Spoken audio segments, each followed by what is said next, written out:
Hello everyone. आज हम लोग एक और बैंक रिकंसिलिएशन स्टेटमेंट बनाते हैं। इसके पहले 3 अलग अलग बैंक रिकंसिलिएशन स्टेटमेंट बनाकर मैंने डाला उसका वीडियो, जिसमें 2 जो शुरू के थे वो बैलेंस एज पर कैश बुक के थे, और इसके पहले जो मैंने एक डाला है वो बैलेंस एज पर पासबुक था उसमें। और यहाँ भी हम लोग जो बनाएंगे बैंक रिकंसिलिएशन स्टेटमेंट, इसमें भी बैलेंस एज पर पासबुक ही है।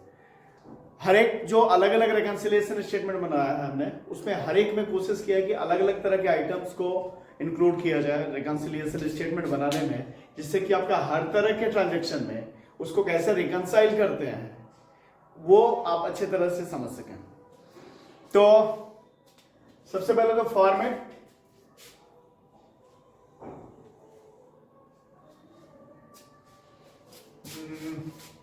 एक कॉलम क्या होता है, प्लस का होता है, दूसरा माइनस का होता है।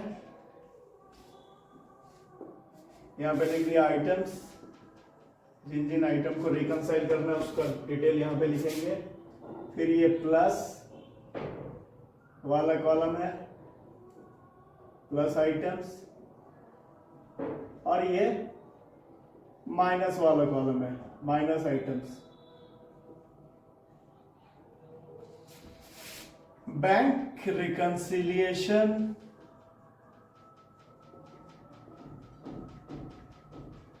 स्टेटमेंट कब बना रहे हैं? तो भाई एज ऑन 30 सितंबर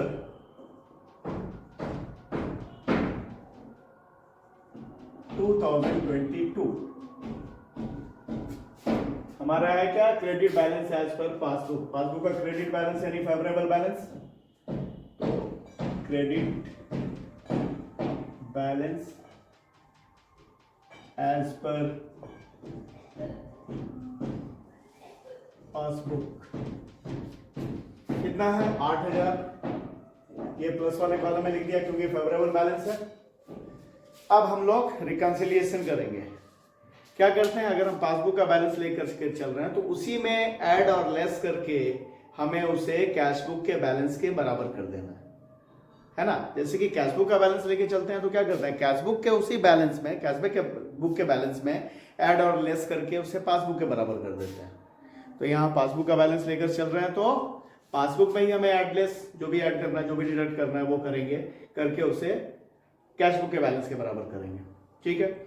और जो कैश बुक के बैलेंस में जो ट्रीटमेंट करते हैं अलग अलग ट्रांजेक्शंस का, उसका बिल्कुल उल्टा ट्रांजेक्शन यहां पे होता है रिकंसाइल करने के लिए।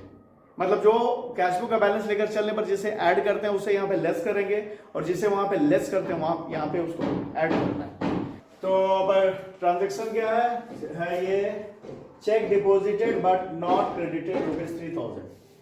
Check deposited but not credited ₹3000। इसे क्या करते थे कैश बुक के बैलेंस में? कैश बुक के बैलेंस में इसे लेस करते हैं, यहां पे ऐड कर देंगे। Check deposited but not credited, add करेंगे तो प्लस वाले कॉलम में कितना है? 3000।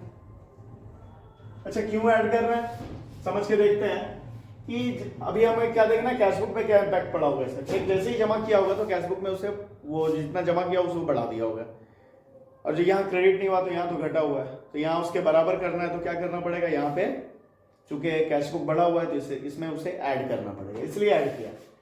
Check deposited but not credit को ऐड किया। उसके बाद अगला क्या है, चेक इश्यूड बट डिसऑनर्ड।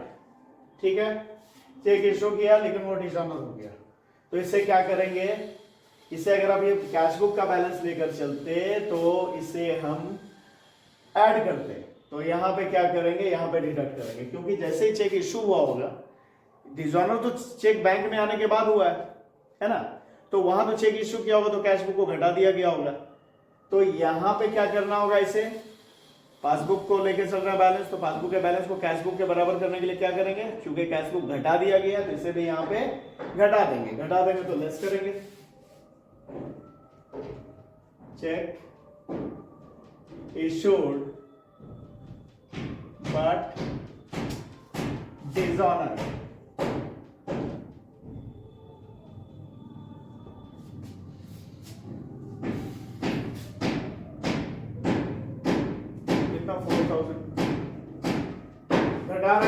वाले कॉलम में। उसके बाद amount wrongly debited in cash book, cash book में डेबिट करना यानी बढ़ा देना होता है, तो गलती से वहां डेबिट कर दिया गया मतलब बढ़ा दिया गया, तो यहां भी हमें बढ़ाना पड़ेगा, तो इसे क्या करेंगे, ऐड करेंगे। अमाउंट रॉन्गली डेबिटेड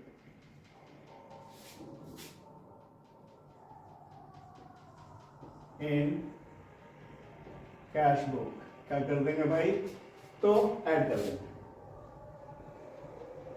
इसके बाद amount wrongly credited in cash book, cash book में क्रेडिट करना मतलब घटा देना होता है, गलती से घटा दिया गया है, तो भाई वहां जब घटा दिया गया है, कैश बुक में घटा दिया गया है, हम क्या करेंगे, पासबुक को उसके बराबर करने के लिए यहां भी घटाना पड़ेगा, तो less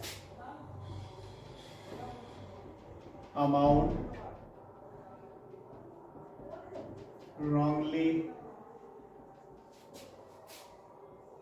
credited in cash book, कितना, तो 300 रुपये, 300। अगला है ये छठा, amount wrongly debited in passbook, passbook में डेबिट कर दिया, पासबुक में डेबिट कर दिया मतलब घटा दिया, तो भाई पासबुक डेबिट हो गया मतलब घट गया, इसे कैश बुक के बराबर करने के लिए क्या करेंगे, हम इसमें ऐड करेंगे।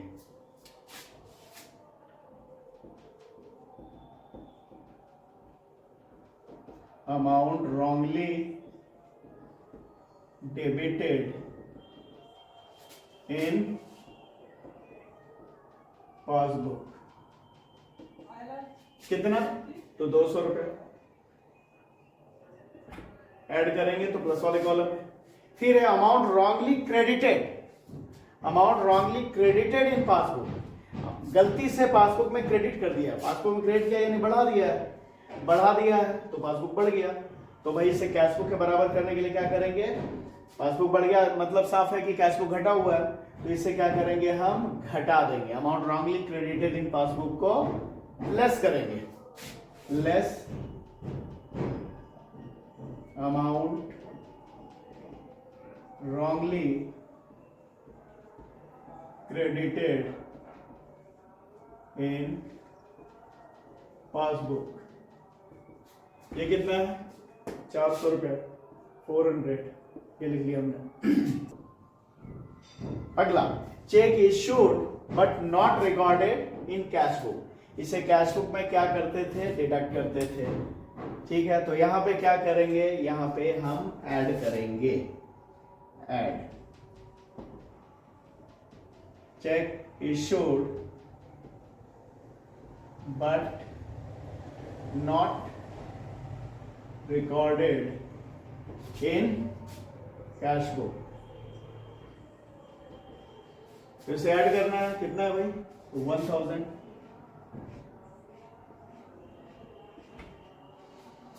उसके बाद है base receivable collected by bank, इसे कैश बुक में क्या करते थे, ऐड कर देते थे, तो यहां पे क्या करेंगे, लेस कर देंगे, BR bills receivable collected by bank, ठीक है, लेस करेंगे तो कितना भाई, 2000।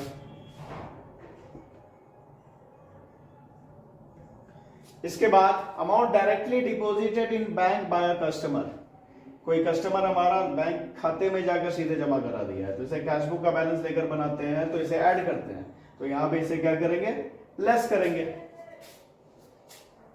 Less amount directly deposited in bank by a customer, less करेंगे तो माइनस वाले कॉलम में 500, ये हो गया। अब क्या करना है, इसका दोनों कॉलम का टोटल करना है, प्लस वाले कॉलम का और माइनस वाले कॉलम का, तो टोटल करते हैं, तो थोड़ा ऊपर लिखते हैं इसको, तो इधर हो गया 8 से 11, 12,700 12,700 प्लस कॉलम का टोटल है 12,700। अच्छा, और माइनस वाले कॉलम का 4 2 6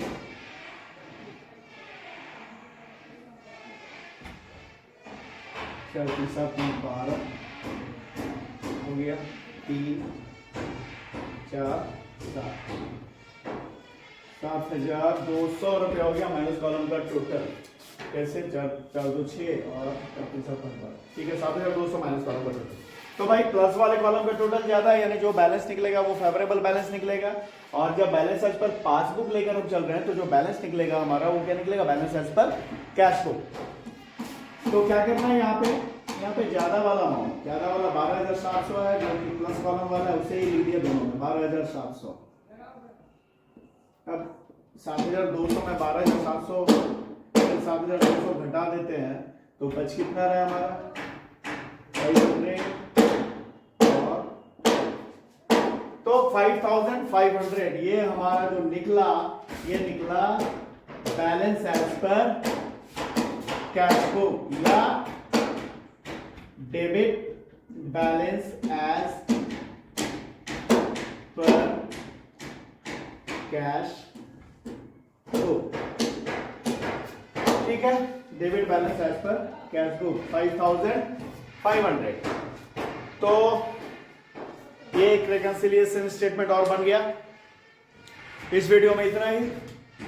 अगर आपको वीडियोस पसंद आ रहे हैं, आप इनसे कुछ सीख रहे हैं तो लाइक करें और सब्सक्राइब करें। Thank you.